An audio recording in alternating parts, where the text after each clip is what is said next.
On today's episode of PJ and the Beard, we're doing another installment of a series we like to call The Interviews, and the Beard is going to tell you who we're interviewing today. Okay, so today on the show, very lucky to have with us Brian Wampler. How you doing? I'm doing good. How are you? Great. Thanks for being here. We appreciate the time. We know you're busy over there. Yeah, no problem. Not a problem. Glad to do it. And so I always like to start these kind of how we know about your company. So there's two pedals really that we've got to play with a little bit. And the first is the Tape Echo. The Tape Echo, okay. With the side mount jacks, right? So the new ones have top mounted. Top mount, yeah. Which is nice. And then the other pedal that our other introduction would be this one right here. The Terraform. Gotcha. Yeah. So what happened is we came up with this idea to put together a series called That Leslie Sound, and we, this weird idea that we could get our hands on every pedal that makes that Leslie sound. That does sound like a lot of fun. Right. And so we've gotten a lot of them. I think like 20, I think we're like 23 or so that we're recording for that series. And right about the time we started doing that, you put this out, and I reached out to you guys and you helped me out getting one of these in here. And so we have recorded a video on just the Leslie aspect of this, which is really sounds great. Well, thank you. And we did a video on, because there's so many videos out there. We try to what can we focus on that maybe hasn't been focused on as much? And so we got in like the pre-post thing and got into recorded some of it in stereo and that kind of stuff. The pre-post is brilliant. Oh, thank you. We that idea was stolen, but I can't take credit for that. As every great idea is. So we thought we would, So we thought we would start with this, and I think our question, so looking at your pedals, man, you do compression, some delay, some reverb, some boost, overdrive, fuzz. This is like your first foray into modulation, right? Sorta. I mean, we have had modulation pedals before. Like we had the Nirvana Chorus, which is a terrible name, by the way. That was maybe 2010 or 11, somewhere near there. So it's been a while back. It didn't do very well, probably because it was ugly and it had a terrible name, and it was in a big box, so that didn't do very well. We had Latitude, probably worth a lot of money right now. Probably on eBay. It's like $1,000 or something stupid. Yeah.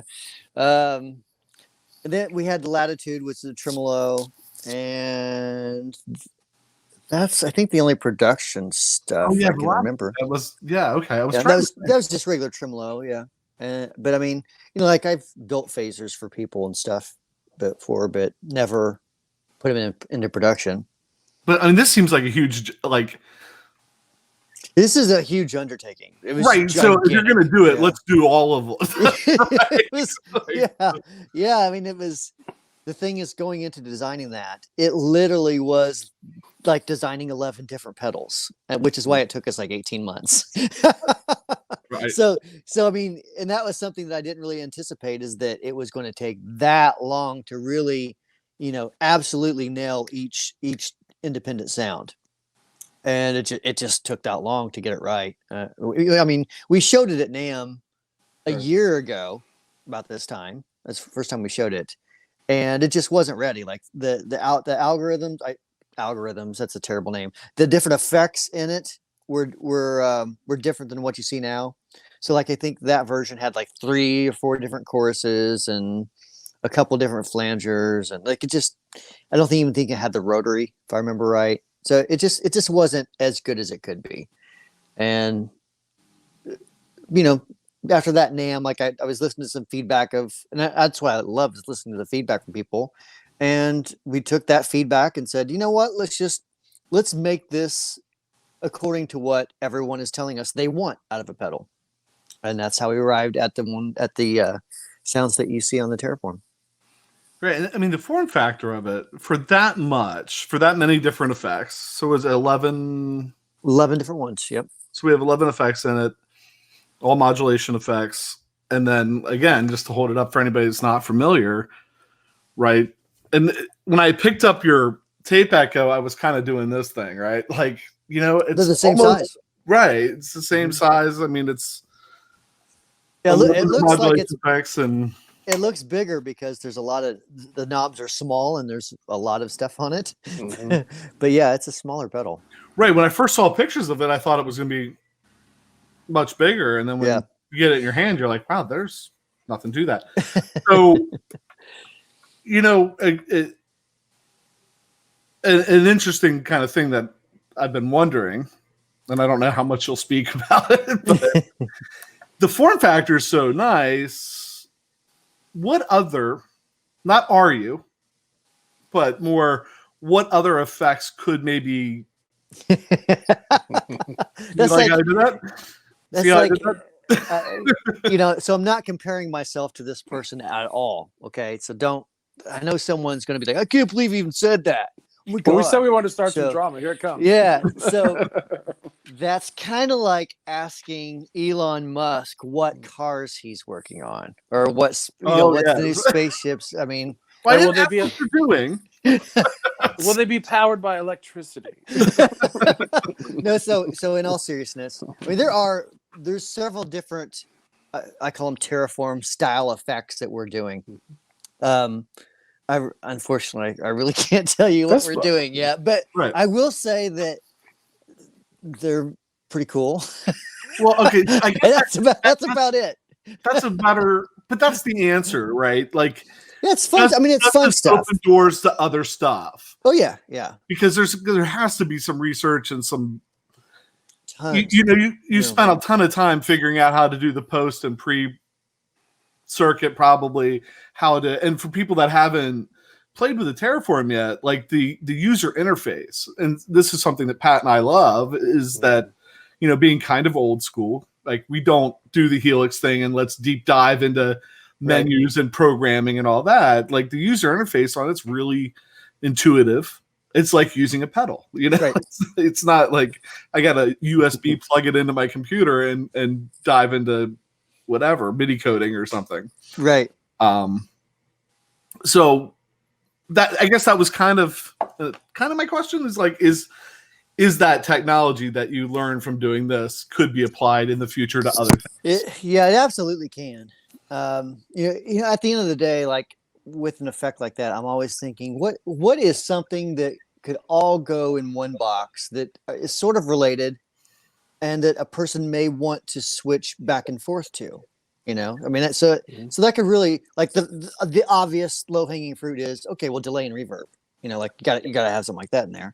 Right. And that's not super popular yet to have well, I mean, delay and reverb are in the same pedal, but maybe with the functionality that this has and the different, like being able to go between like a tape and a digital and a shimmer verb and a, right. It's not, there's some out there. I mean, there's a couple that popped in mind, but. Right. Yeah. So I mean, and I say that because it's not, like you said, it's not unheard of. I mean, it's been done before. So it's not like reinventing the wheel, but we've never done it before, so I think that'd be a fun thing to do. Just kind of putting our spin on something like that. And then from that, I mean, I can't go too far, obviously, but there are other things that we're working on that, incorporates that multifunction, style of pedal. Right. Very cool. Well, let's take that to the next thing, and I'm going to pop up on the screen just real quick. So this is your website, and if somebody would like to go visit that, I'll put the address for the website down here in the bottom.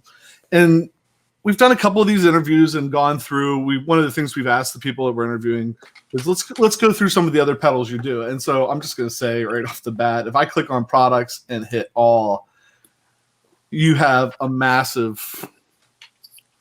We got a couple of toys in there. You're right, right. So I'm not. We talked a little bit about this before we hit record, and I'm still not 100% sure how to maybe ask you to kind of just give us some kind of, I don't want to say overview or sure. Well, I mean, like somebody that's new to your company. So this is terrible. I actually, we have so many things that I literally need to open a browser and go to my own website. Good because problem. I mean, it's a good problem. because I literally forget because I get this question every now and then. I literally forget what all pedals we have. I'm like, just off the top of my head, because like you said, we've had a ton of them. So Yeah, and you may have one in your head that never hit production. You'd be like, yeah, we built the. No, we didn't. right. And while you're doing that, like, there's great videos out on all of these pedals. Like, if you want to learn about something that they're doing, there's stuff out there. There's the website, so you can go to the website and see. So, I mean, we don't want you to necessarily just Yeah, I mean, everything that's out there, but just an idea maybe of. So I mean, like it's kind of like you said. There's a little of everything in there. There's a lot of dirts. You can tell that I'm a dirt guy. I love fuzz, overdrive, and distortion. So there's it's hard to even really condense that down into some sort of logical separation. The Tumnus is a big one for us. It's kind of based on like that Klon style circuit that everyone seems to be doing right now. And then, the Paisley drive, which of course is associated with Brad Paisley. We have some, like, a lot of people call it amp in a box, but I wouldn't necessarily call it that now. Like the Plexi drive Deluxe, for example, it kind of sounds Plexi-ish, but it also can do a lot more than that. Like it's I don't know. It's one of my favorite drives just because the way it compresses in response to your playing. And also when you add the boost with it, then it kind of turns into a tighter thing. So, I mean, there's things like that. There's more transparent things like the Euphoria. And then things like the Pantheon, which is all the way from the lowest gain to the highest possible gain. Well, not the highest possible gain. That's a stupid statement ever. But, very low gain thing to a very high gain thing. And you'll notice on our pedals, there's a lot of different controls. So there's always a number of EQ controls and switches and dials that change the flavor of the distortion or the EQ of the distortion or just different parameters like that. Awesome. So I mean, plenty to dive into if somebody has this.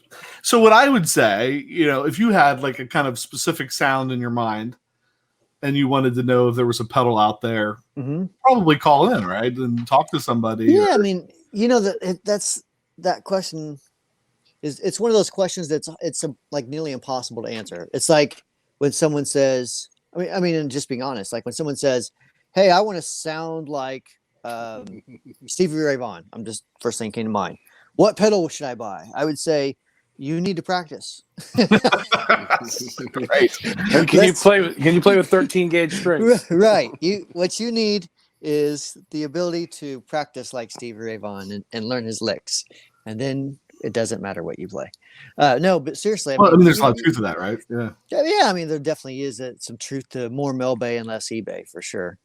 But that's a quotable moment right there. but there are I mean there's also something to be said for getting a pedal or an amp or guitar or whatever and picking it up, and I'm sure you guys have experienced this. You pick it up and you just play something different that you've never played and you think, holy crap, that's a song. I need to record this or do something with it, so I don't forget it. Like that's what I love is whenever I'm designing something and all of a sudden I come up with a riff of some sort.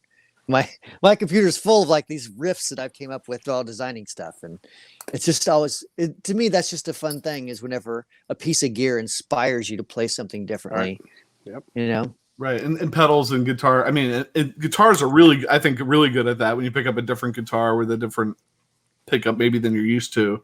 Yeah. And pedals are like the kind of the easy way to get there, right? Because not everybody can afford to run out and buy a new guitar once a month or whatever, but pedals are a little more accessible in that. Right. In that regard. Buying a new Les Paul is a little different than buying a new distortion pedal. Right.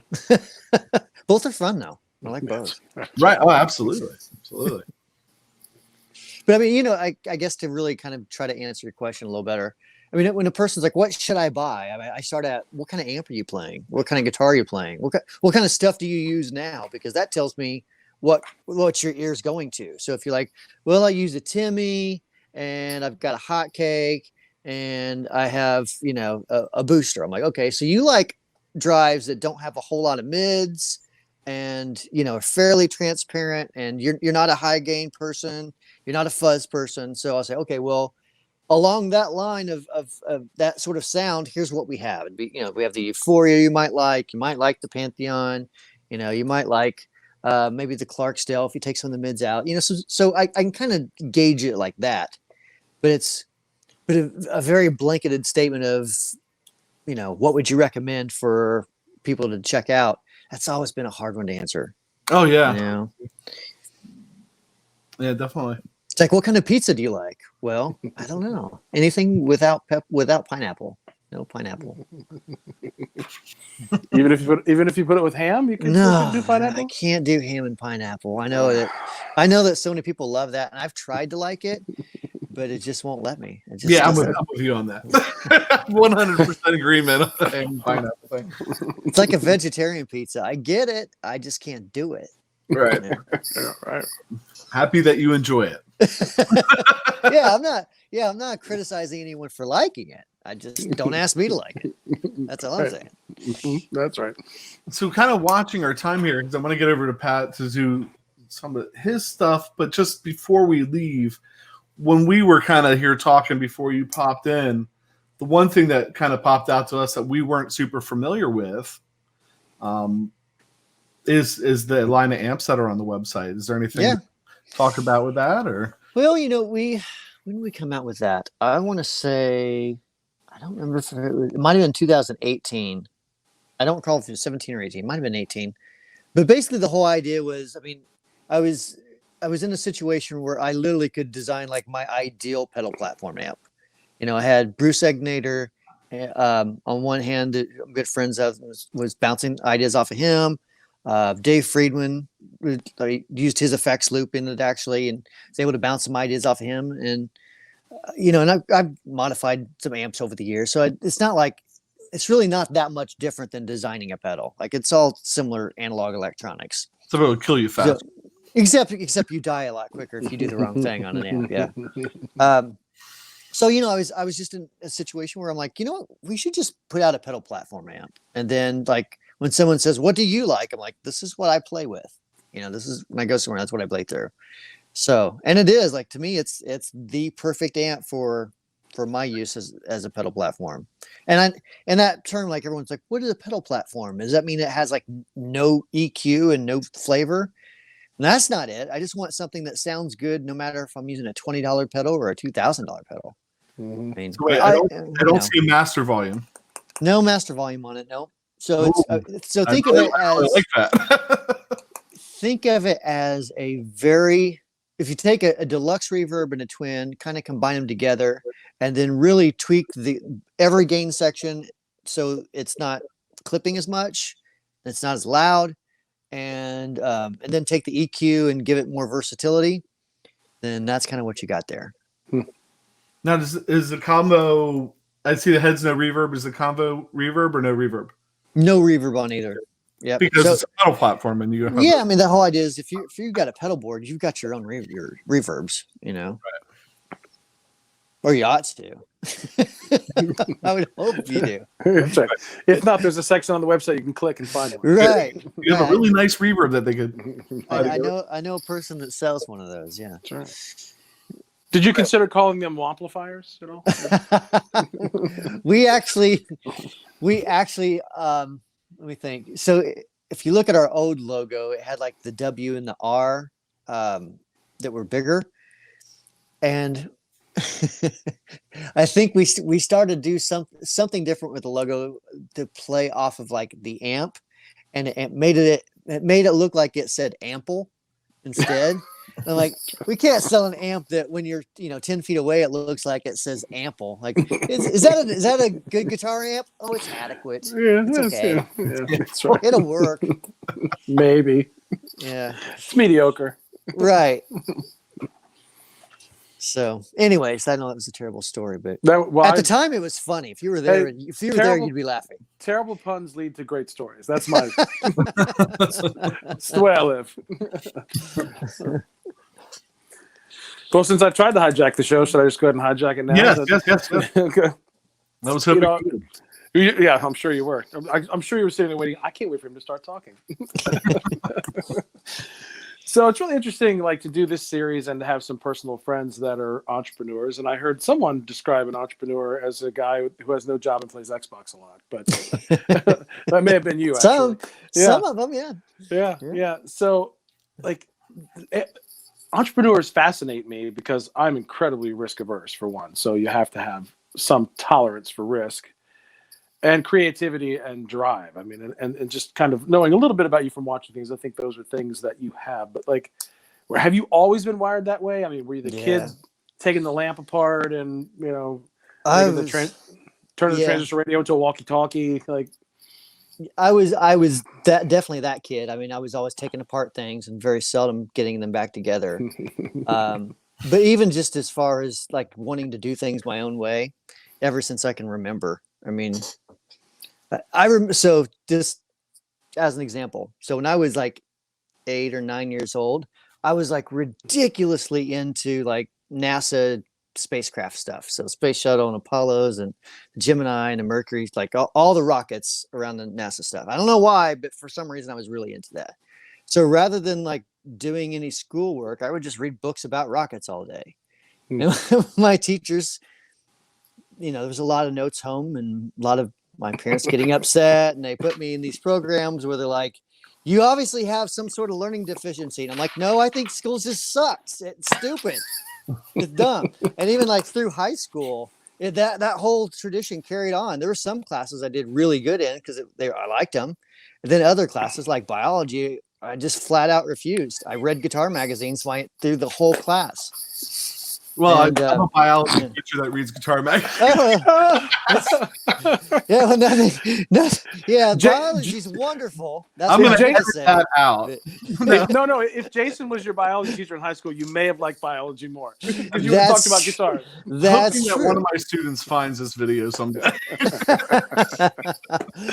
Fantastic. I've just never. There was just classes I just never found a use for, and so I just stubbornly refused to do it. And the same thing with jobs. Like, instead of going out and getting my first job somewhere, I just started approaching businesses and saying, can I pull your weeds? Can I sweep your parking lot?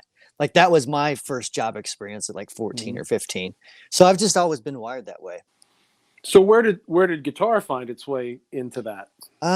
I started playing. My brother was Biology a drummer.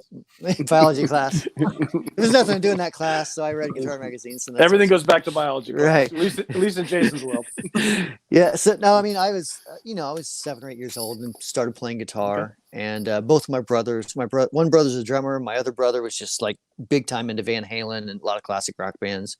And so he would just play that sort of stuff all the time. And so I was just around it, and I loved the sound of like that style of guitar, especially Van Halen stuff. And that's just what I did. That, skateboarding and rode bikes. And that's just one of those things that carried on. When I was in high school, I was in bands, and then I got out of high school, I was still in bands, and it's just always stuck with me after all these years. So there's not like, I wish there was some really heavy factor of what created me the way I am, but I really don't know what it is other than maybe some neuroticism. I don't know. So that was late 20s or so. So before that, I was early 20s, and I was primarily playing in bands that like college campus bands. So we played pop and we played some 90s rock, and it was 90s. So at that time it was just pop, stuff on the radio. Hence the Nirvana chorus. Yeah. I mean, Pearl Jam and Soundgarden, all that stuff. And then let's see, that band, everybody kind of went their own way. And the next band, like immediately, someone asked me to be part of their country band. And I'd never played country before, so I had to learn a lot of country really quick. And at the time I thought, like all country is the same 3 chords. Like, this will take me like 10 minutes. And then I started digging down into Brent Mason licks and Dan Huff licks. Yep. And I was like, and Chris Lusinger licks. And I'm like, holy crap. Like, who is this guy playing this stuff? He's not even human. Right. And so that got me into like learning a lot of that stuff. which so that band, part of it broke up, half of it went to Nashville and started trying to make it in Nashville, and so I kind of tagged along for that, and that's how I got on, be on the Broadway circuit, I guess, for lack of a better way to put it. That's right. We That's have the cool. antler circuit out here. Do Yeah. I? We have the antler circuit out here. That's The all. elks, The elks and the the moose. That sounds like my town. Yeah. The animal circuit is all there is here. Yeah. So, kind of taking a step back, I'm always interested in entrepreneurs too. Like, who influenced you? Like, it could be a parent, could be another person, maybe not even a pedal builder. Like, I always like to ask, like, who influenced you, and what was like the best piece of advice they gave you? Man, there's so many different people from a business perspective. People that influenced me. Golly, I might have to think about that one. Because as when you're younger, like, there's always something that happens and you learn something, and like you go to the next stage and you learn something and you go to the next, like, it's always kind of like springboards for something else.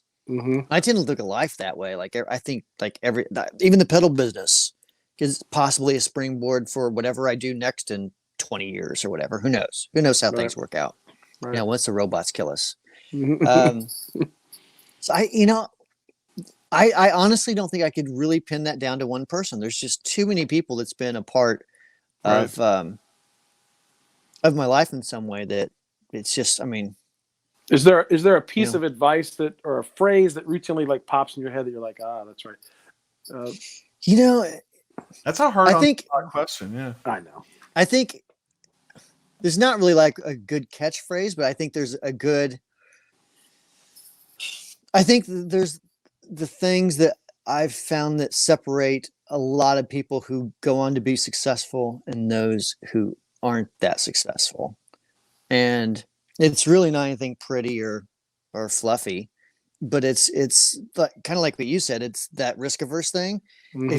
If a person is willing to get beat up over and over and over every day and somehow like that, then that's handy, because a lot of owning a business is just like, it literally is, all right, so what 1,000 problems do I have to deal with today? right. Like, it's just problem after problem after problem after problem. You got to figure out a solution to the problem. And as much as I would like for it to be, it's very rarely you get to hang out and just play guitar pedals all day. That's rarely it. Right. There's that, and there's really just not ever giving up until, but there is a point where you're like, okay, I've been trying to do this for 30 years now, and it's gotten me nowhere. I might need to cut my losses. Right. So I think there is that point, but I think a lot of people give up way too soon. I think, and especially now in a day and age where attention spans are about 10 seconds long, Right. I think it's so hard for, a lot of younger people to think that, well, and I say this because my son is going through the same thing, and it's so hard for him to look 5 years down the road and say, okay, I need to make these decisions right now because it impacts me in 5 years in this certain way. Right. It just seems like forever to him. And I'm just not wired that way. I'm always thinking 10 years down the road, 15 years down the road. So go ahead, Jason. I was just saying, with being a teacher in biology, but I see that so much, like trying to instill that in the kids, that idea of like, somebody put up a graphic at a conference recently. It said "fail first attempt in learning." Right. We're so afraid to fail. Like, can you check this before you check it? So I'm sure it's right, because it has to be right at the first time. We're just so afraid. We've set up a society sometimes, I feel like, that we're afraid to fail. Right. If you're not willing to do that, if you're not willing to make mistakes and just keep that just made so much sense to me. Yeah, your standpoint. I think as far as like educate, I know we're getting off the guitar topic a little bit, but it seems like, from my layman's perspective, it seems like in the organized education system, the term failure is a bad thing when you're starting out. When you're 5 years old, 6 years old in school, you don't want an F because that's bad. That means you can't go on in the next grade. But whenever you're 25 years old and you're starting a business, failure is good because it tells you that doesn't work. So don't do that anymore. Try it a little differently. Mm-hmm. And it's never really spun that way as a young kid. And so like, I wish there was a different word for having an F, Right. Well, I mean, learn it. So now, what do you have to do to understand it? Like, right. And do you have that ability, that tenacity, that they'll throw out words like grit or whatever to do that. Right. And so, yeah. Well, I think a lot of those words from what I've learned about you, those kind of apply to you. And so with running a company, a creative mind that never shuts off. Right. What do you do to get away from it? I mean, is there any other hobby you have? Anything you do? It would be dull to anyone else. And I mean, it sounds like saying it out loud always sounds stupid, but literally my hobby is I do the exact opposite. I mean, you nailed it. Like when I'm laying in bed, my mind's just going a million miles an hour. And the hardest thing for me to do is shut it off and go to sleep every night. Right. And so what I try to do, I usually work about 14 hours a day or so, 14. Yeah, about that. And then when I come in, I usually I don't want to talk about guitar pedals. I don't want to see guitar. I don't want to watch a video about guitar. I want to play well, right now it's cold here. So I play Xbox for about 2 hours, drink a beer, maybe 2, eat some food. And hopefully the combination of 1 or 2 beers and some food makes me pass out. That's right. And that's my life. Right. No, but I mean, with a grain of salt, I mean, I have a young daughter who's 13. She's with me every other weekend. So when she's here, like all that's thrown out the window. Right. So I don't even work when she's around. That's devoted to her. But, that, and, we live on a big decent piece of property, big for LA, small if you're from Idaho. It's like a 10 acre piece of land, and you can't touch the neighbor's house. That's big in LA.